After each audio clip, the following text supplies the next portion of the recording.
Bienvenidos compañeros a su clase de Sistema Endocrino Online. Vamos a comenzar nuestra clase. Mi nombre es Marlene Morales, yo soy licenciada en Enfermería y vamos a empezar con nuestra clase de Sistema Endocrino. Bueno, vamos a ver que el sistema endocrino está constituido por diferentes glándulas. Tenemos glándulas endocrinas y glándulas exócrinas. Las glándulas endocrinas, la finalidad que tienen es que vierten cosas adentro del organismo. ¿Qué cosas? Por ejemplo, hormonas, y esas hormonas actúan en las enzimas y esas en el metabolismo del cuerpo. El sistema endocrino es muy interesante y vamos a ver las diferentes glándulas del sistema endocrino. Bueno, vamos a ver que tenemos 8 glándulas del sistema endocrino. Tenemos la epífisis o pineal, hipófisis o pituitaria, tiroides, y al lado de la tiroides tenemos 4 glándulas que se llaman paratiroides.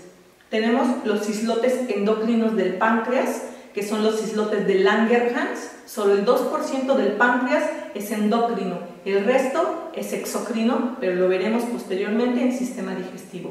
Tenemos las glándulas suprarrenales, las gónadas y el timo. En nuestra siguiente diapositiva vamos a ver las 8 glándulas del sistema endocrino para que tú las identifiques perfectamente, porque así van a venir en tu evaluación. En la letra A vas a encontrar a la hipófisis.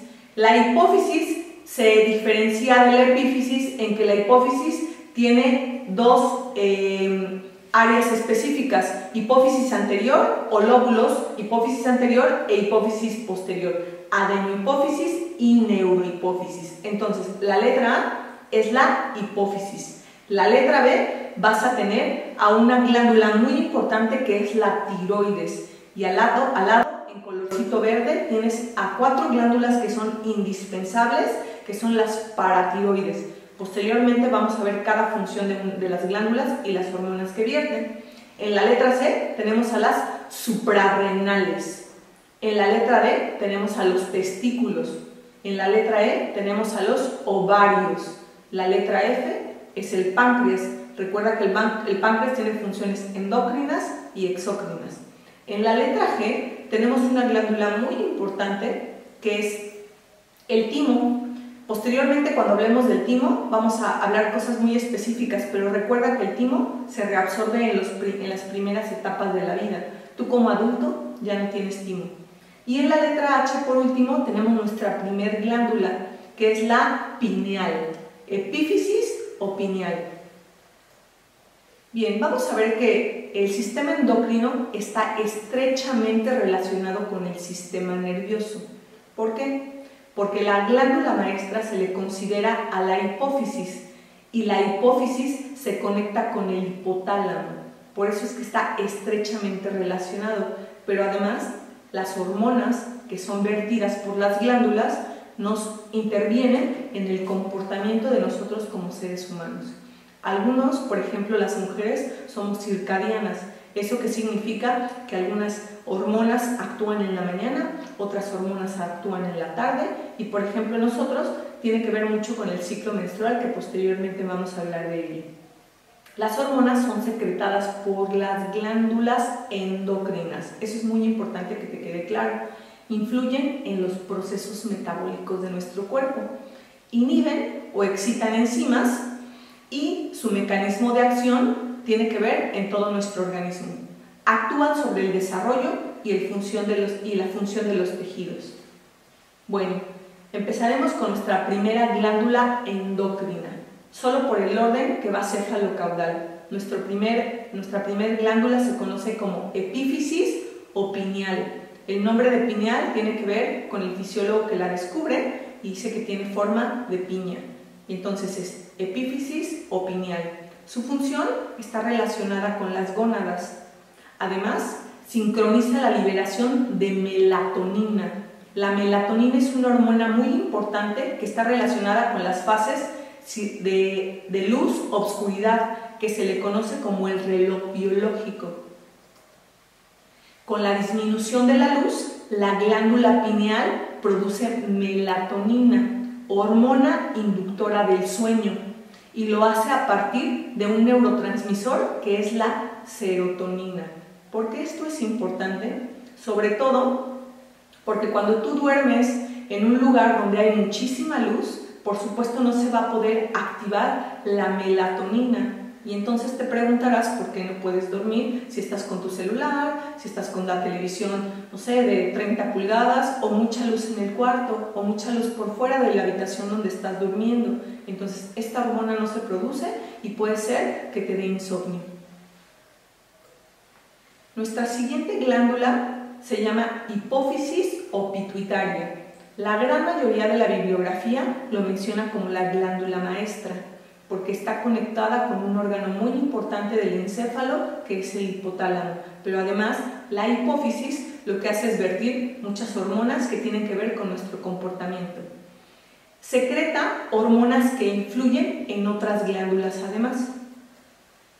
Bueno, vamos a ver que se divide, como les mencionaba al principio, en neurohipófisis y adenohipófisis, o también podría ser anterior y posterior. Vamos a ver que la primera secreta 5 hormonas muy importantes. La primera, somatotrópica, segunda, prolactina, tercera, gonadotropinas, tercera, tirotropina y la quinta, adenotrípica. Nos faltan las otras 3, que es del siguiente lóbulo de la hipófisis. Vamos a ver cada una de las glándulas, cada una de las hormonas y cuál es su función en nuestro organismo, de una manera general. Vamos a ver la primera hormona que está secretada por la glándula maestra, que es la hipófisis. Bueno, y esta se llama somatotrópica. Esta hormona es de gran importancia. Si tú divides la palabra soma, es cuerpo, tropismo es crecimiento. Entonces, esta hormona somatotrópica nos va a ayudar para el crecimiento del cuerpo. También se le conoce como hormona STH, relacionada con el crecimiento del cuerpo, estimula el desarrollo del esqueleto, que eso es muy importante, y produce aumento de peso. Entonces imagínate algunas patologías con las que puede estar relacionada. Su exceso, uno de los ejemplos, podría producir gigantismo, pero su deficiencia podría producir enanismo. Nuestra siguiente hormona se llama prolactina. La prolactina también se conoce como LTH. Forma parte del ciclo de los estrógenos. Inicia y mantiene la secreción de la glándula mamaria. La prolactina la puedes relacionar ¿con qué? Con la secreción láctea, sobre todo, por supuesto, en nosotras las mujeres. No significa que en el hombre no haya secreción láctea. De una forma normal no tendría por qué haber secreción, pero en algún momento, si tiene alguna deficiencia en esta glándula, que es la glándula maestra, por alguna patología, podría ser que haya algún tipo de secreción, que tu paciente te lo refiera y entonces ¿con qué médico lo tienes tú que canalizar? Con el endocrinólogo. Esta hormona, la prolactina, ayuda al mantenimiento del cuerpo lúteo. Si el bebé o el recién nacido succiona el pezón de la mamá, las vías aferentes, que son las vías sensitivas, se van a conectar con esta glándula maestra y van a mandar esa información para que se produzca la prolactina y posteriormente se produzca la leche y el bebé la pueda succionar. Es una glándula muy importante.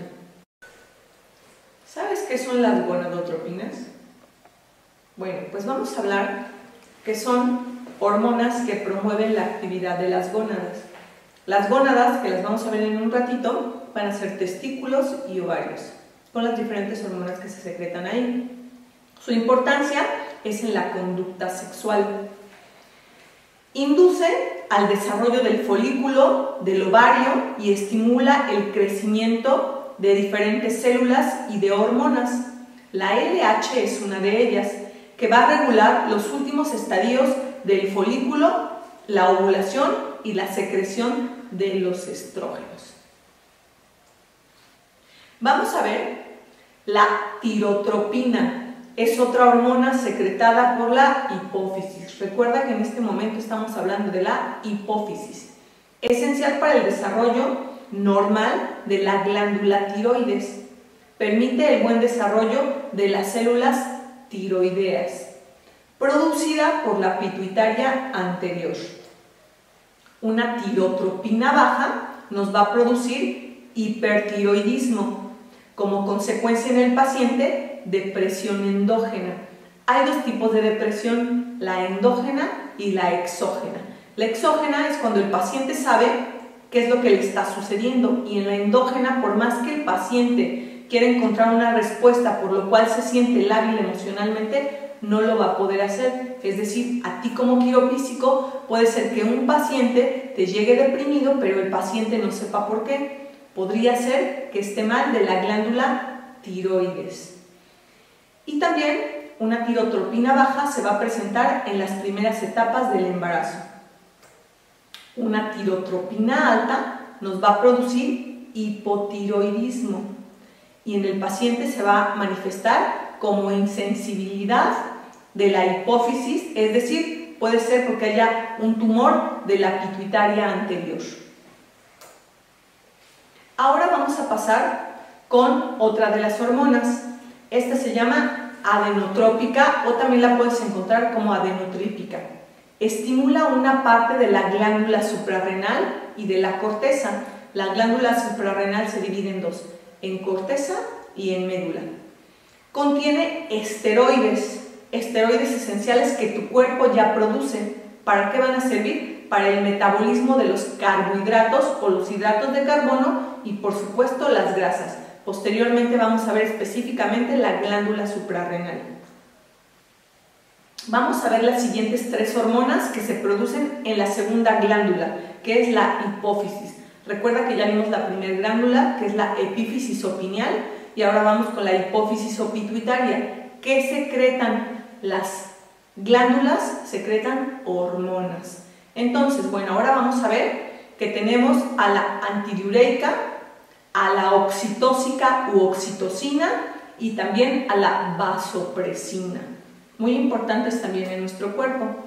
Y entonces vamos a ver las características de la antidiureica. Actúan sobre los túbulos renales. Cuando veas tu clase de sistema renal, ahí vamos a hablar un poquito más de los túbulos renales. Regulan la concentración de orina, dan balance en el control de líquidos. ¿Quién? Pues esta hormona, que es la antidiureica. Regula la presión osmótica de la sangre. O sea, esto es muy importante para nuestro cuerpo. Vamos a ver ahora las características de la oxitóxica u oxitocina. Seguramente has escuchado hablar mucho de ella. Bueno, tiene muchas funciones muy importantes en el organismo y en la conexión con el sistema nervioso.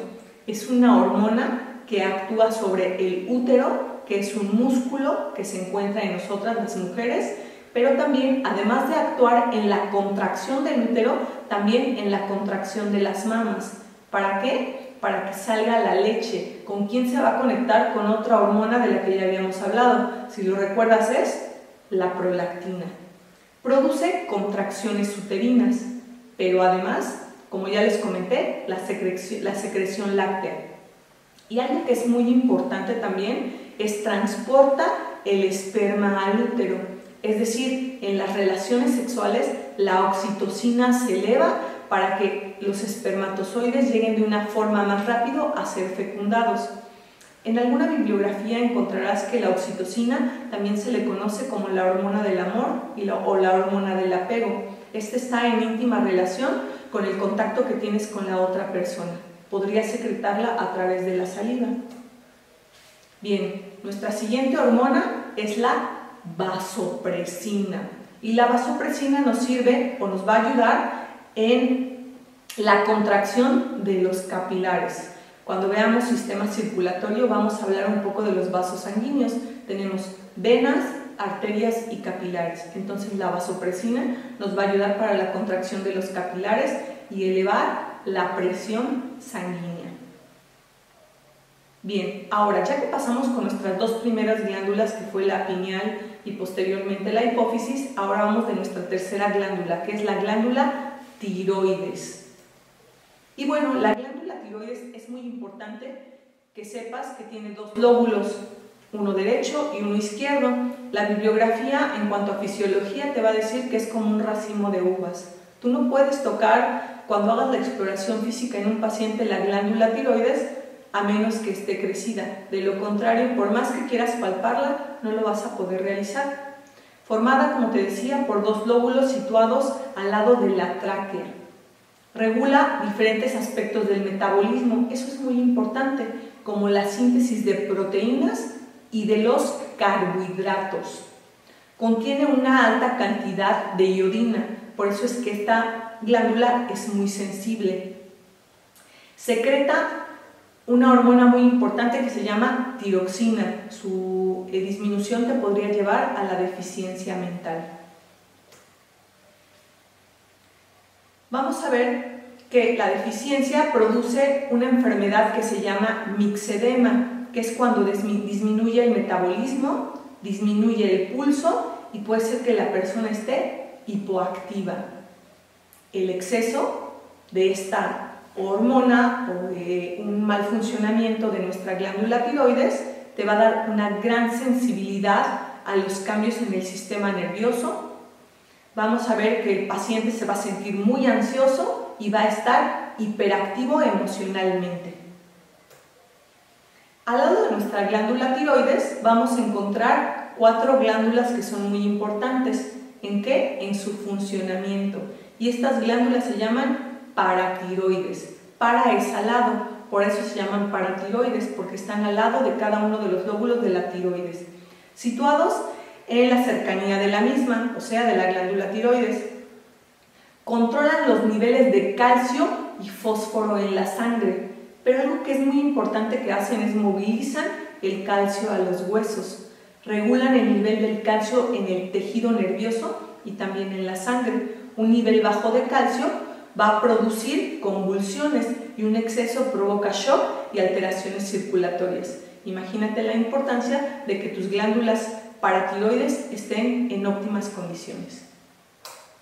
Bien, ahora vamos a hablar de una parte muy importante del páncreas, que son los islotes endocrinos de Langerhans, y solo el 2% del páncreas va a tener estas células que son muy importantes.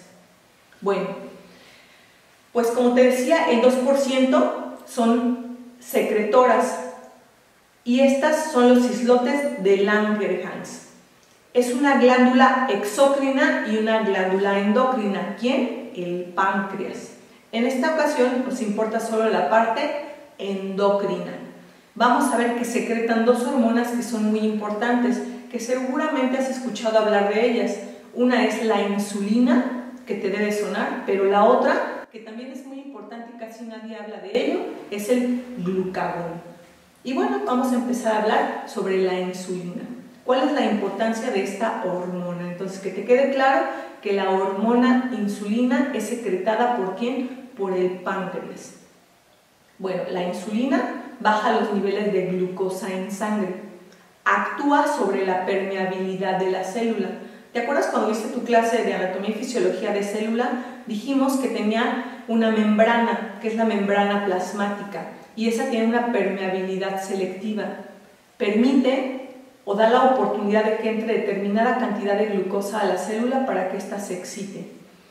Bueno, vamos a ver que envía la glucosa a los tejidos, disminuyendo, por supuesto, la glucosa en sangre. Cuanto más glucosa hay en la sangre, mayor cantidad de insulina se produce. Vamos a hablar de otra hormona que es muy importante, que es el glucagón. Es una hormona que tiene efectos opuestos a la insulina, es decir, aumenta el nivel de glucosa en la sangre y actúa sobre el hígado, aumentando la actividad enzimática, convirtiendo el glicógeno en glucosa. Bien, ahora vamos a hablar de nuestras glándulas suprarrenales. Ya lo habíamos visto hace un ratito, pero ahorita vamos a ser bien específicas con las suprarrenales. Se localizan por encima de los riñones. Supra es arriba y es arriba de los riñones, compuestas por 2 partes, como ya los habíamos visto, la corteza suprarrenal y la médula suprarrenal. Bueno, vamos a hablar primero de la corteza suprarrenal. Su función principal es el mantenimiento del balance de los electrolitos en tu cuerpo y el depósito de glicógeno en el hígado. Contiene 28 esteroides esenciales que tienen funciones como hormonas, es decir, te pondré algunos ejemplos: el cortisol, la corticoesterona, la aldosterona, y la progesterona.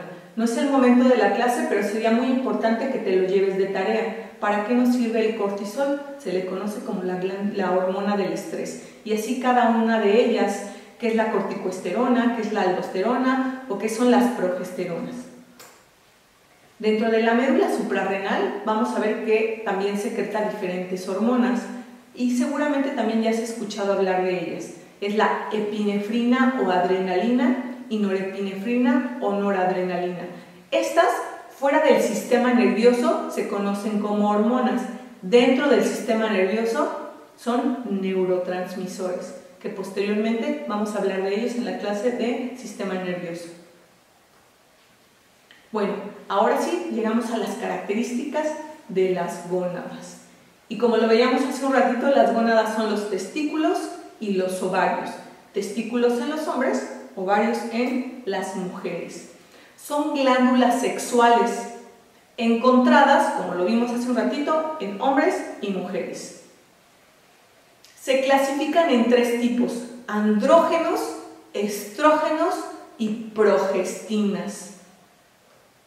Los estrógenos, producidos principalmente en los ovarios y en la placenta en las mujeres cuando están embarazadas.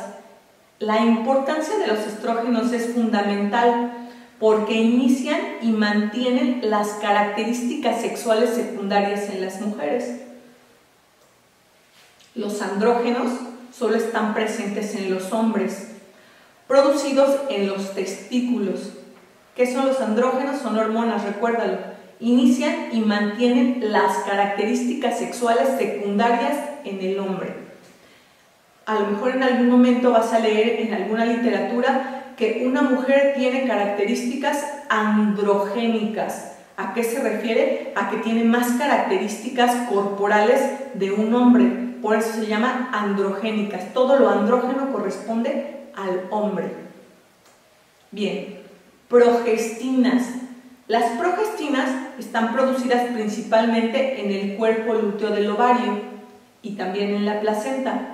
Proporcionan las condiciones fisiológicas para el mantenimiento del embarazo y están relacionadas con la conducta materna, con el apego que se tiene al bebé o al producto.